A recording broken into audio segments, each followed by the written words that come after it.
warahmatullahi wabarakatuh.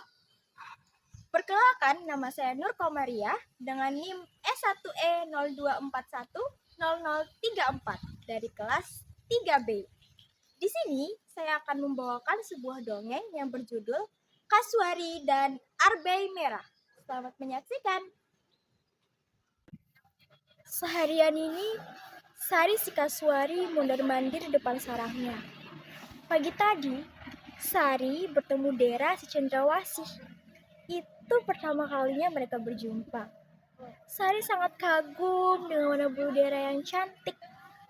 Warna bulu itu kecoklatan pada tubuh dan juga sayapnya, berpadu dengan hijau zamrud pada kepalanya, serta keemasan pada ekor dengan sedikit putih di ujungnya. Sari ingin sekali memiliki bulu yang berwarna-warni seperti itu. Melihat Sari yang nampak gelisah, Mimbi si burung mambruk menegurnya. Sari, kulihat kamu mondar-mandir saja dari tadi. Apa yang sudah kamu pikirkan? Sebenarnya aku ingin mengubah warna buluku, Mimbi. Mimbi terkejut mendengar alasan Sari. Loh, ada apa dengan bulumu, Sari? Aku ingin buluku berwarna-warni seperti bulu Dera. Tapi bulumu itu unik loh, Sari. Itu ciri khasmu. Kamu tidak memahami perasaanku. Karena kamu juga cantik, Mimbi. Tukar Sari dengan nada sedikit ketus sambil berlalu. Sari menganggap Mimbi tidak akan pernah memahami perasaannya.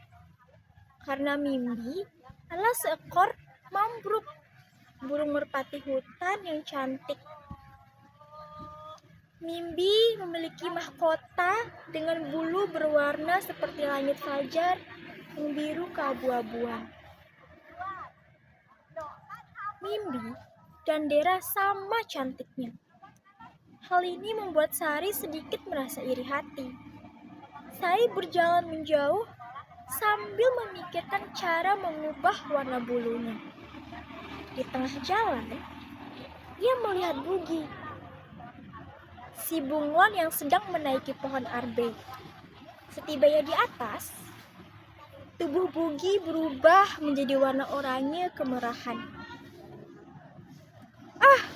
Aku punya ide, seru Sari dalam hati. Sari bergegas mengumpulkan arbei yang berwarna merah sebanyak mungkin, lalu memakannya dengan tergesa-gesa.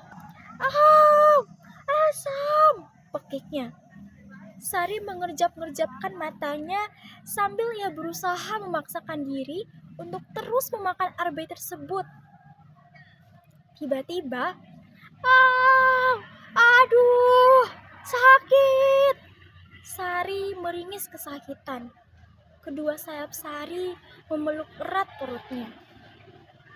Bugi yang mendengar teriakan tersebut lantas turun dan mendekati Sari.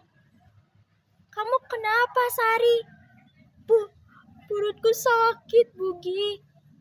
Bugi melihat sisa arbei yang berserakan di tanah. Bugi masih bertanya-tanya. Kamu mau makan buah arbei merah?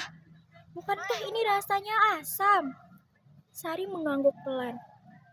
Buah arbei merah ini belum matang, Sari. Rasanya asam sekali. Jika kamu makan dalam jumlah banyak, perutmu akan sakit. Dan itu tidak baik. Makanlah arbei yang berwarna hitam, karena rasanya lebih manis. Jelas Bugi panjang lebar. Benarkah, Bugi? Aku pikir jika memakan buah yang berwarna merah, maka buluku akan berubah warna menjadi merah, seperti tubuhmu yang berubah warna tadi. Ungkap Sari lirih. Mengubah warna bulu?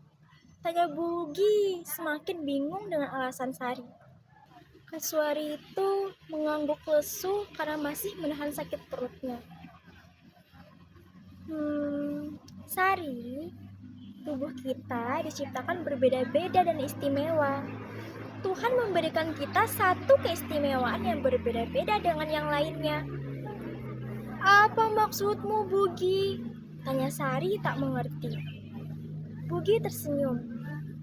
Tuhan memberiku keistimewaan berubah warna saat tubuhku terkena cahaya matahari yang hangat atau akibat perubahan suhu. Selain itu, tergantung dari suasana hatiku juga. Nah, ini sudah jadi keistimewaanku sebagai seorang bunglon. Maka dari itu, kasuari sepertimu pasti juga diberi keistimewaan lain yang berbeda denganku. Coba lihat tubuhmu. Tubuhmu tinggi dan besar.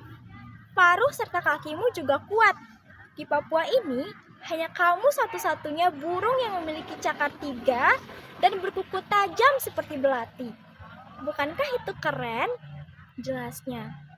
Sari mendengar penuturan Bugi dengan seksama dan menyadari bahwa ucapan Bugi benar. Dirinya istimewa. Dera si Cendrawasih memang berbulu indah. Mimi bermahkota cantik. Namun ia juga tak kalah keren karena memiliki tubuh yang kuat dan gagah. Bugi, terima kasih atas ucapanmu. Kamu benar. Tuhan memberi keistimewaan yang berbeda-beda dan semuanya indah. Aku, kamu, Mimbi, Dera, dan yang lain memiliki keistimewaannya sendiri-sendiri yang tak akan ditemukan pada hewan lainnya. Iya, sama-sama Sari. Kalau begitu, lekaslah pulang dan beristirahat. Matahari akan tenggelam dan hari mulai petang. Ingat, jangan makan sembarangan lagi ya. Sayangi tubuhmu yang istimewa itu agar tidak sakit lagi. Oke? Baiklah Bugi, akan kuingat nasihatmu. Aku pulang dulu ya. Seru Sari bersungguh-sungguh. Saat berjalan pulang, Sari teringat kembali ucapan Mimbi tentang warna bulunya yang khas. Dia menyesal telah bersikap acuh pada Mimbi. Padahal Mimbi bermaksud baik dengan ucapannya. Besok pagi, aku harus menemui Mimbi untuk meminta maaf karena telah mengabaikannya. Umam Sari. Sari kembali ke sarangnya untuk beristirahat. Rasa sakit di perutnya berangsur-angsur hilang. Hatinya tidak lagi dipenuhi oleh rasa gelisah dan juga rasa iri. Karena dia menyadari bahwa dia juga memiliki keistimewaan. Dan dia berjanji akan selalu menyayangi dirinya sendiri dan tidak akan melakukan hal-hal yang merugikan seperti yang dilakukan tadi. Dan pada malam harinya, Sari tertidur sambil tersenyum, terbawa oleh mimpinya yang indah. Selesai. Jadi, pesan moral yang bisa kita ambil dari dongeng yang berjudul Burung Kasuari dan Arbe Merah ini adalah bahwa kita tidak boleh menaruh rasa iri maupun dengki terhadap nikmat atau karunia yang dimiliki oleh orang lain. Karena setiap individu itu telah dikaruniakan dan juga telah diberikan anugerah, keunikan, ataupun keistimewaannya tersendiri oleh Tuhan Yang Maha Esa. Kita tidak boleh selalu berpikiran negatif dan juga merasa rendah diri.